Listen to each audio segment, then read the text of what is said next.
2 տարի առաջ Գազպրոմը թոշակառուների համար խաղարկություն էր կազմակերպում, նոր տարվա նվեր որպես մասնակցեցի, ուղարկեցի $500, անցավ ժամանակ, զանգեցին, ասին շահել եք $1300 դարձել ձեր գումարը, այսքան գումար տվեք, որ ձեր գումարը հետ տանք, դա էլ տվեցի, հետո նորից որոշ ժամանակ անց ինձ մի ուրիշ կազմակերպությունից ինձ հետ կապնվեց, ասեց, որ մենք կարող ենք ձեզ օգնել ձեր գումարը ստանալ, այսքան գումար տվեք, տանք, այսքան գումար տվեք, տանք, միացրեք հավելվածը ձեր բանկի, տեսնենք որտեղ ուղարկենք այդ գումարը, արդեն դարձել էր 19 միլիոն հայկական դրամ։ Ձեր մտքով չի անցել, որ դա խաբերություն կարող է։ Գիտեք ինչ, ամեն մարդ իր արշինով շրջապատին գնահատում է, քանի որ ես երբեք չէի մտածում, որ կարելի է այդ այդքան խաբել։ Ես հավատում էի, ոնց կարելի է այդքան խաբել։ Մի անգամ, երկու անգամ, երեք անգամ հավելվածը բացեցի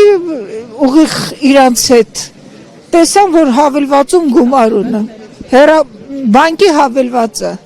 ինտերնետով բացեցի։ Ուշացնում են, ասում են ձեր անձնական տվյալները ոչ ոքին մի փոխանցեք, կոդեր են գալիս, կոդերը ոնց հետ բերենք մեր գումարը 19 միլիոն կորցնելուց հանգիստ նստում ես, ասում ես չես ոչինչ բան չեմ անում, չեմ հավատում ձեզ։ Տեսեք, հիմա դուք եկել եք դատախազության դեմ եք բողոքում։ Ես չի սպասում եք, չէ, արդեն դիմեք։ Դատախազության դեմ գիտեք ինչու համար եմ բողոքում։ Ես 2 տարի դիմում եմ գրել, որ իմ գործը նայեն, ոչ մի բան չեն անում։ 2 ամիս առաջ Այն 1300-ի ժամանակ գնայիք ոստիկանություն։ Ես 2 ամիս առաջ, ով որ ինձանից ինձ խոստացել էր, որ գումարը պետք է վերադարձնի։ Ինձ հետ պատահական զանգ եկավ, վերցնեմ, տեսնեմ զանգնա, բայց ինքը չի խոսում։ Գրպանում հեռախոսը միացած էր ուղիղ եթեր։ Ու ես լսեցի, որ Երևան Սիթիում են, եկա դատախազություն, դիմում գրեցի, ասում են կարևոր նորություն ունեմ ձեզ հայտնելու, խնդրում եմ ինձ ընդունեք, 2 ամիս, մի ամիս հետո նախագահան, այդ կենտրոնական կոմիտեի քննչական բաժնի նախագահան ուղարկում է քննիչին 10 անգամ զանգում եմ չի պատասխանում, մի ամիս հետո էլ քննիչն է զանգում եւ քննիչի մոտ գնում եմ արդեն այդ հանցագործը խոչեր կանգնելու Երևան Սիթիում սպասել թե 2 ամիս հետո մեր օրգանները երբ պետք է գան այդ ես բան չունեմ ասելու, բայց կարելի է չէ մի քիչ օպերատիվներ աշխատել, ոնց կարելի է այդքան անփույթ վերաբերվել, քիչ գումար չի 100 արդեն դարձել է 192,000, ոնց կարող եմ ես այդքան գումար կորցնել, ամեն ինչ վաճառել եմ ես իմ տանը, ամեն ինչ, մեքենա, գարաժ, ոսկեղե, նույնիսկ տան սպասքն եմ վաճառել, որ տան, որ իմ գումարը հետ վերադարձնեն, հիմա էլ ֆրանսիական կազմակերպության մի հատ յուրիստ խոստացել է, որ ինձ վերադարձնեն այդ գումարը, սաղ փաստաթղթերը որ խոսում են պարկեշտ մարդիկ են թվում ամեն ինչ դիմել դատախազություն, ինչու մենք հիմա 2 տարի է դիմել եմ, ինչի հիմա 2 տարի է դե հետաքրքրվում են իրանք, զբաղվում են Ես դժվել եմ on-line վարկ վերցնելու համար 0.3%-ով վարկ էին առաջարկում, մուծումներ պետք է անեի, որ ինձ վարկ տրամադրեին, սկզբից $150 վարկ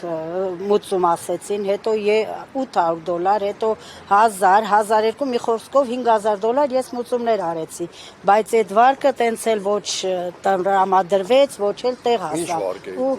0.3%-ով վարկ էին առաջարկել, ասի վերցնեմ իմ վարկերը բարձր տոկոսներով փակեմ, իսկ որևէ մեկի չխորհրդակցեցիք, որ աշխարհում 0.3%-ով վարկ չէ, չեմ խորհրդակցել, հավատալով խափնվել ենք, այտենց վարկերը մուծել ենք $5000 մուծումներն անելուց հետո ոչ մի վարկ էլ չտրամադրեցին, խափեցին ու կորան այդ մարդիկ Facebook-ից ջնջեցին, հետո ինձանից ուզեցին տան դոկումենտներ, որ նկարեմ ուղարկեմ, չեկերն էինք նկարում ուղարկում մուծումների ու հետո ասենք 20 րոպեի կասկածեցիք, չէ, որ անընդհատ կասկածեցի Facebook-ով նույն ձեր ասած տարբեր հարթակներում խոսում էին, որ զեղծարարներ կան, զգույշ պետք է լինեն։ Դե այնց վստահելի ձևով էին առաջարկել, որ ես որ վարկը տրամադրելու համար ֆինանսական այդ բաները, ասենք մուծումներն արեցինք թղթեր ուղարկեցին մեզ, որ այս թղթերը ստորագրեք, հետ ուղարկեք, որ պետական մուծումներն է, պիտի արվի, ձեզ ապահովագրելու համար, թղթերը ձեզ ինձ տրվել են, այդ թղթերը մոտս կա, որ Այստեղ արձերն են ձեզ տվել, թե չէ, որևէ անգամ նկարը ուղարկել են, Եթե փող եք տալի, գոնե մի անգամ տեսնեք ում եք տալի։ Հա, գիտեք քաղաքացին մեղավոր Ես չեմ կասկածել։ Ոնց կասկածեի, եթե վստահ ձևով էին ասում։ Չէ, վստահ ձևով էին ասում, դե ես էլ հավատացել եմ, այտենց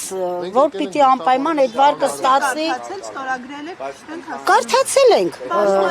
Չէ, կարդացել ենք, բաներ կար, որ չէի հասկանում, բայց ուղղակի ստորագրում էին։ Դե ուրիշ լեզվով էր գրած, ինչը կարում էին թարգմանում էի, ինչը կարողանում էի թարգմանում էի, ինչը չէ, այնց էր գրած, որ շատ հասկանալի չէր, բայց ստորագրում էինք, ուղարկում էինք։ Նույնիսկ տան դոկումենտները պահանջեցին սեփականության։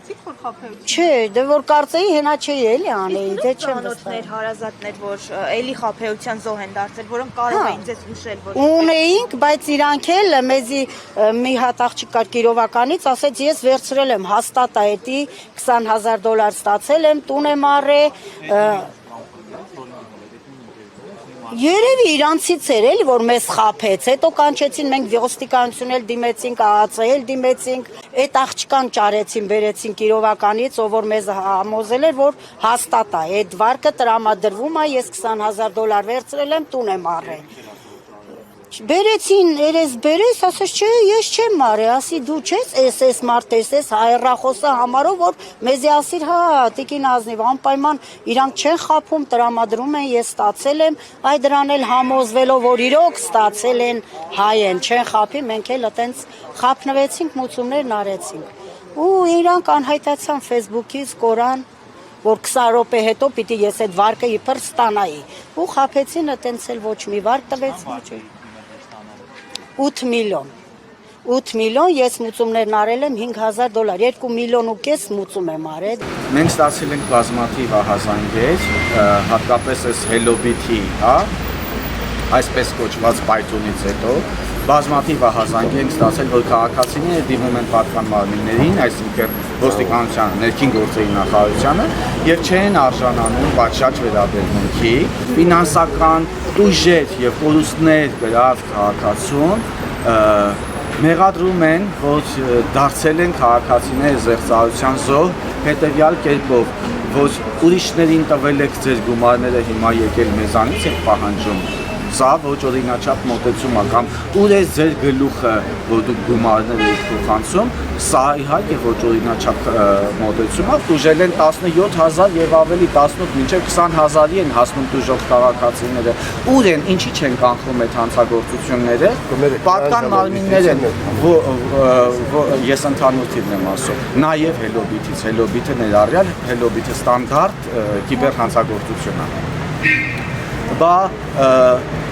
իրենք ուղղակի գիտեն այդ մասին եւ գիտեն այդ հարթակները, իրենք ամիսներ առաջ նույնիսկ հայտարարություն էին տարածել, որ զգուշացեք հարգելի քաղաքացիներ նման հարթակներ գործում ունեն, բայց այդ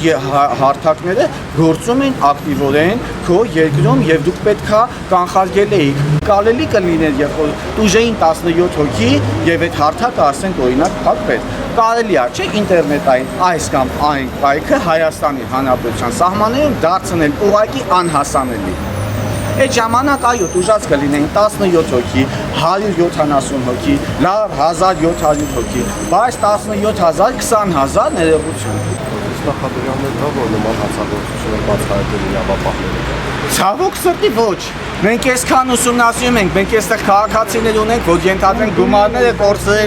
կորցրել են գումարները 3 տարի առաջ, 4 տարի առաջ արդեն նախաձեռնվել է քրեական գործ, բայց մի օրինակ չունի մեր պետական մարմինը, որ կանի հայտարարի ու ասի այս քաղաքացու ֆինանսական իրավունքները վերականգնվեցին։ Դե կներեք էլի, բայց ինչի համար եք դուք աշխատավարձ ստանում։ Բան մի արեք, թողեք գնացեք ձեր տները, մենք քաղաքացիներին կզգուշացնենք, վայ։ Լրացեք այդ դիմումները, որ գրավոր դիմումները մուտք անեն գլխավոր պատասխան։ Պատրաստ է։ Ումը որ պատրաստ է, բերեք հանձնեք ինձ։ Լավ, ումը պատրաստ է, բերեք։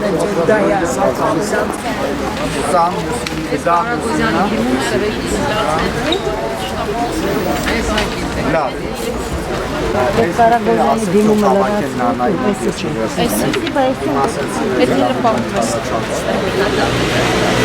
Կներեք, էլի խնդրում եմ, այս դիմումները, որը ուղղված է ինձ, սա առանձին նանայի մոտ,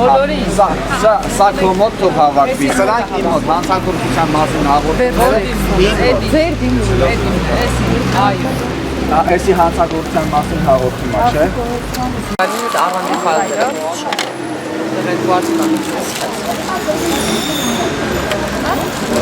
դրել Ես էլ ադիմը